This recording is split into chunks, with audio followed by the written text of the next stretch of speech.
ओम।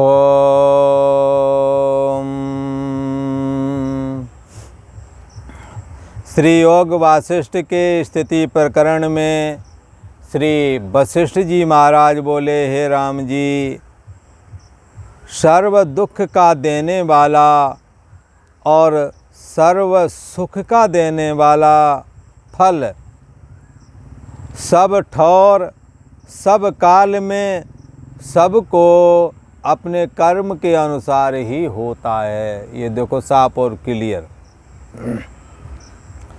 जितने भी दुख प्राप्त हो रहे हैं उन दुखों का देने वाला, अच्छा, और जिसको जहाँ कहीं जो कुछ भी सुख प्राप्त हो रहा है, धन पुत्र स्त्री आदि से लेकर जो भी सुख प्राप्त हो रहा है XYZ, वो सुख का फल और दुख का फल।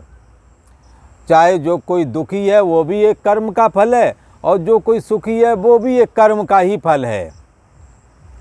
सर्व दुख का देने वाला और सर्व सुख का देने वाला फल हर जगह, सब ठौर का मतलब हर जगह, और सब काल में हर समय, सब जगह और सब हर समय और हर जगह सुखी दुखी करने वाला जो फल है लोगों को जो मिलता है, तो साफ और क्लियर कह दे मतलब हर जगह और हर समय जहाँ कोई सुखी हो रहा है और जहाँ कोई दुखी हो रहा है, वो सबको राम जी अपने कर्म के अनुसार ही होता है।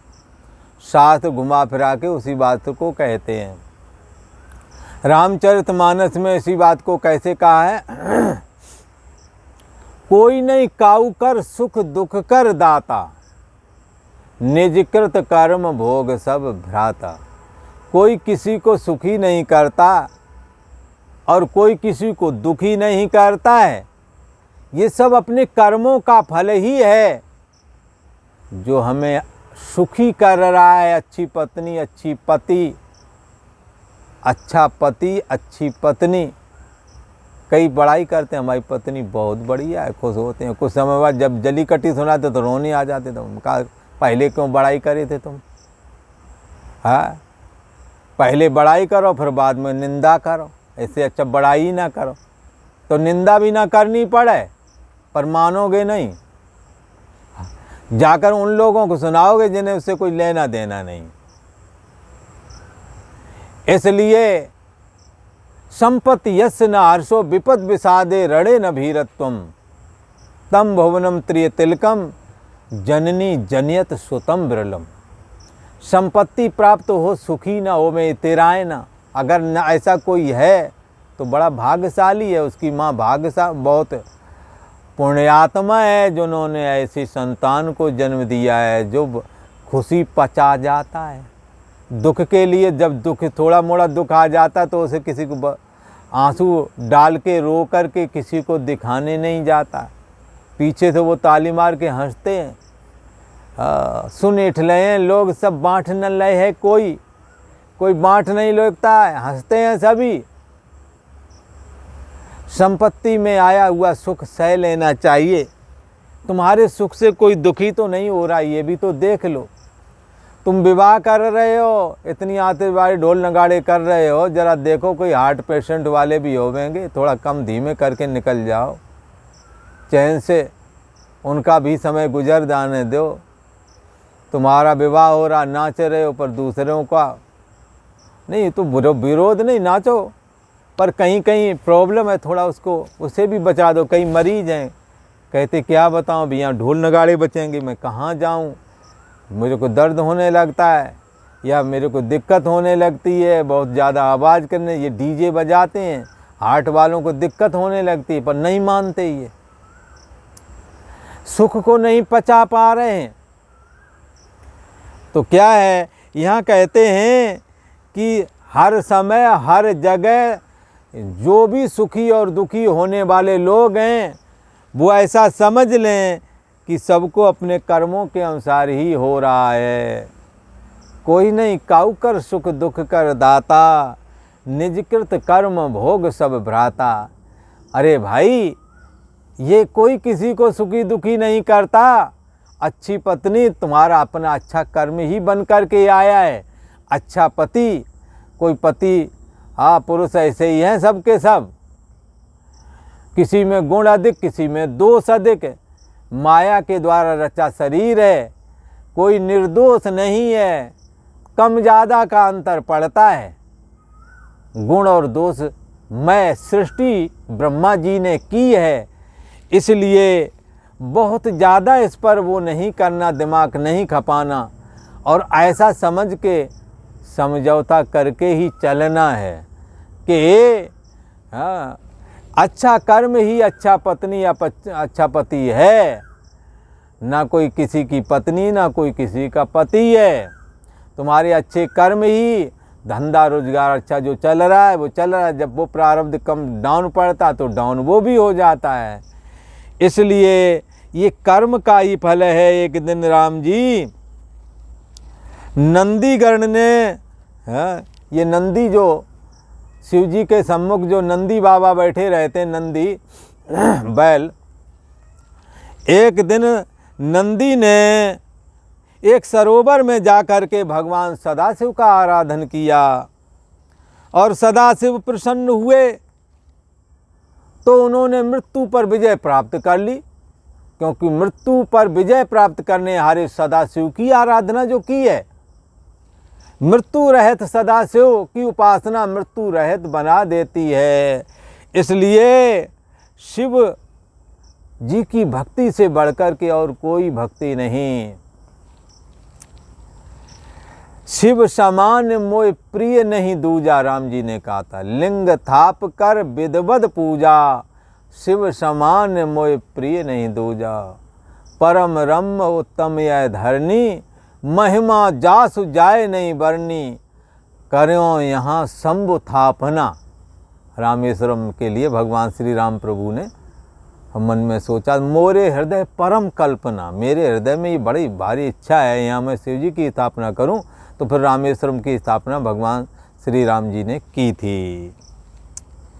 सदाशिव की आराधना जब नंदी ने की तो उन्होंने मृत्यु पर विजय प्राप्त कर ली। प्रथम नंदी था, पहले तो नंदी मात्र था, बाद में नंदी गण हो गया है शिव जी के नंदी गण हैं ये। और सेनापतियों की तरह एक बड़े ऊंचा ओहदा है उनका शिव जी के गणों के अंदर में। इसलिए अब नंदी जो थे पहले, अब नंदी गण हो गए, शिव जी के गण बन गए हैं। और हे राम जी, मित्र बांधव, सबको सुख देने वाला अपने स्वभाव से यत्न करके हुआ है। और मित्र बांधो सबको, ये नंदी क्या करते थे, सबको सुखी रखते थे। मित्र हो बांधव हो, सबको सुख देने वाला अपना स्वभाव बना लिया नंदी ने। राम जी, शास्त्र के अनुसार यत्न करने से दैत्य भी क्रम से देवताओं को, जो सबसे उत्कृष्ट हैं देवता लोग, जब पुरुषार्थ करते हैं दैत्य लोग और तपस्या करते हैं और शक्ति प्राप्त करके वो देवताओं पर भी विजय प्राप्त कर लेते हैं। इसलिए कर्म ही प्रधान है उनका। उन्होंने तपरूप कर्म किया है और जिससे कि उन्होंने अति श्रेष्ठ देवताओं को भी, जो कि उन दैत्यों से उत्कृष्ट हैं, उन्हें भी पराजित कर दिया है। उन देवताओं को भी वो मारते हैं। हे राम जी, मरुत राजा के यज्ञ में एक राजा मरुत हुए थे। उन मरुत राजा के यज्ञ में संवृत नामक एक महर्षि आया। ये संवर्त नाम के महर्षि, ये कौन है? बृहस्पति जी के छोटे भाई हैं। इन्हें भी समस्त विद्याएं आती हैं। बृहस्पति तो समस्त विद्याओं के हैं ही अधीश्वर, पर उनके छोटे भाई ये संवर्त जी, ये भी कोई विद्या में कम ना थे। इन्होंने मरुत नाम के जो राजा हैं, इनकी चर्चा श्रीमद् भागवत में आती है। उन मरुत का यज्ञ संपन्न कराया था, जिसमें हाथी के सूंड जैसी मोटी घी की धार यज्ञ में लगाई गई थी। मरुत राजा के यज्ञ में संवृत नामक एक महर्षि आया और उसने देवता दैत्य मनुष्य आदि के अपनी सृष्टि अपने पुरुषार्थ से रचना कर डाली, मानो दूसरा ही ब्रह्मा है। ऐसा किया था। बृहस्पति के समान तेजस्वी जो संवर्त ऋषि आए, जब राजा मरुत का यज्ञ कराया तो उनके लिए कैसे सेवक सेवकाएं वो चाहिए, उन्होंने अपने संकल्प शक्ति से, महायोगी है ना बृहस्पति जी के तो भाई है ना, और अंगिरा ऋषि के पुत्र हैं। अंगिरा ऋषि के 2 पुत्र हुए थे, संवर्त और बृहस्पति जी। तो बृहस्पति जी देवताओं के पुरोहित हो गए और संवर्त जी किसी कारण बृहस्पति जी से नाराज होकर के और श्री काशी नगरी में आ गए थे, जहाँ महादेव जी नित्य विराजमान रहते हैं। मुक्ति की देने वाली नगरी काशीपुरी में वो भेष बदल करके रहा करते थे। राजा मरुत ने उन्हें पहचान करके यज्ञ के लिए उनका वरण किया। तब राजा मरुत का यज्ञ संपादन कराने के लिए संवर्त नाम के ऋषि ने अपने तपोबल से यज्ञ का साजो सामान स्वयं रच दिया, मानो दूसरा ब्रह्मा था वो। ये सब कैसे किया? तप रूप पुरुषार्थ करके शक्ति प्राप्त की और उसके द्वारा ये सब किया था। हे राम जी, बहुत क्या कहें तुम्हारे सामने। ये जो तपस्या की मूर्ति ब्रह्मर्षि विश्वामित्र जी जो ये बैठे हुए हैं, इन्होंने एक अनुष्ठान पूरा किया, दूसरा चालू किया। 10,000 वर्ष तक गायत्री जपते रह गए थे, 1,000 वर्ष का अनुष्ठान लेते थे। बड़े भारी योगी हैं ये, बड़े भारी तपस्वी हैं, ब्रह्म ऋषि कहलाए। विश्वामित्र जी ने राम जी बारंबार तप किया और हे राम जी तपस्या की अधिकता और अपने ही शुद्ध आचरण की वजह से ये राज ऋषि थे, राजा थे पहले, ये अब ब्रह्म ऋषि हैं। राज ऋषि से ये ब्रह्म ऋषि हो गए। इन्होंने पुरुषार्थ किया है, ऐसे नहीं हो गए। पुरुषार्थ करने से सब कुछ सिद्ध होता है। हे राम जी, एक उपमन्यु नाम का दुर्भागी ब्राह्मण था।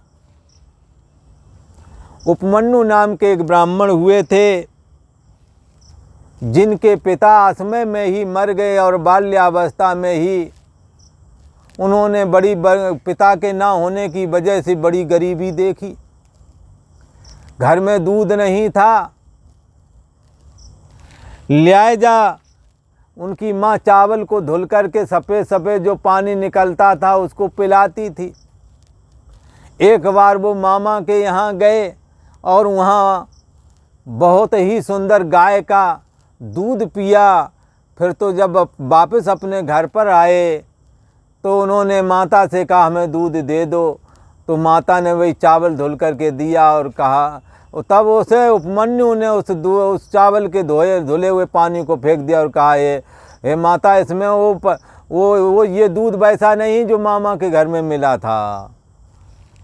तब उस उपमन्यु की माता ने कहा कि अरे, जो भगवान सदाशिव का आराधन दूध से नहीं करता, जो भगवान श्री हरि विष्णु के शालग्राम स्वरूप को दूध से स्नान नहीं कराता, जो साधु संत श्रेष्ठ विद्वानों को, अपने बड़े बुजुर्गों को दूध की व्यवस्था नहीं करता, उसे दूध कहाँ खाने को मिलेगा? तुमने लगता है शिव जी का आराधन दूध से नहीं किया है। तब उस ब्राह्मण ने, जो कि बाल्यावस्था में ही था, उसने कहा कि ये शिव जी का आराधन कैसे होवेगा, शिव जी कैसे प्रसन्न होवेंगे। तब उपमन्यु की माता ने कहा कि तेरे पिता भगवान सदाशिव की उपासना करते थे, उनकी सिद्ध की हुई भस्मी आज भी उपलब्ध है, अघोर मंत्र आज भी मुझे ज्ञात है। अघोर मंत्र सुनाया सदाशिव का और उन्होंने जाकर के जप किया। भगवान सदाशिव बाल्यावस्था में ही उपमन्यु के सामने प्रकट हो गए। तब सदाशिव ने उपमन्यु से कहा, तू क्या चाहता है? तब उपमन्यु ने कहा कि मैं दूध भात चाहता हूँ, मुझे दूध भात चाहिए। तब भगवान सदाशिव जो कि भक्तों पर सदा कृपा करते हैं, उन्होंने दूध के समुद्र दिखाए और चावलों के पर्वत दिखाए जो पर्वत की तरह ढेर लगे हुए थे। कहने लगे उपमन्यु जितना भी मर्जी हो उतना खाओ, पर इतने देने से मुझे संतुष्टि नहीं होती। मैं तुझे अष्टांग योग विद्या देता हूँ, ब्रह्म ज्ञान देता हूँ, अणमा आदि सिद्धियाँ देता हूँ, ऐसी कोई वस्तु नहीं जो तेरे पास ना हो। और तेरे आश्रम में मैं सदा भवानी के साथ में, गौरा जी के साथ में तेरे आश्रम में सदा विश्राम करूँगा, सदा रहा करूँगा। ऐसा वरदान दिया था।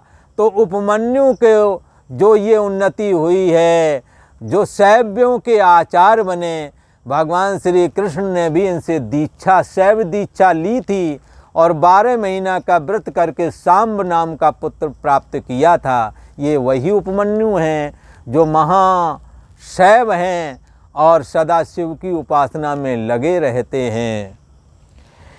उसी को श्री वशिष्ठ जी महाराज कहते हैं, हे राम जी, उपमन्यु नाम एक दुर्भागी ब्राह्मण था और उसको अपने घर में भोजन की सामग्री अर्थात दूध भात नहीं प्राप्त होता था। निदान एक दिन उसने एक गृहस्थ के घर पिता के साथ दूध चावल शर्करा सहित भोजन किया। और जब घर में आए तो घर में तो था नहीं, और अपने घर में पिता से कहने लगा मुझको वही भोजन दे दो जो वहाँ खाया था। तब पिता ने शाम के चावल और आटे का दूध घोल के दिया और जब उसने भोजन किया तो वैसा स्वाद ना आया। तो फिर पिता से बोला कि मुझको वही भोजन दो जो वहाँ खाया था। पिता ने कहा, हे पुत्र, वह भोजन हमारे पास नहीं, सदाशिव के पास है, जो वे देवें तो हम भी खवावें तुझे। और जब उन्होंने नहीं दिया तो मैं कहाँ से खिलाऊं। तब वह ब्राह्मण सदाशिव की उपासना करने लगा और ऐसा तप किया कि शरीर अस्थि मात्र हो रहा, रक्त मांस सब सूख गया। तब शिव जी ने प्रसन्न होकर के दर्शन दिया और कहा, हे ब्राह्मण, तुमको जो इच्छा हो वर मांगो। तब उस ब्राह्मण ने कहा, दूध और चावल दे दो। तब सदाशिव ने कहा, दूध और चावल क्या, कुछ और मांग लो, पर जो तूने कहा तो यही भोजन मैं तेरे को दे देता हूँ और भी सब कुछ देता हूँ। तब उसको वही भोजन प्राप्त हुआ और सदाशिव की कृपा प्राप्त हुई, विद्याएं प्राप्त हुई। शिव जी ने कहा, हे उपमन्यु, जब तू चिंतन करेगा मैं तब तुझे दर्शन तुरंत दूंगा। तो इस प्रकार से उस ब्राह्मण ने शिव जी की उपासना करके शिव जी का कृपा कटाक्ष प्राप्त किया था। आज इतना ही।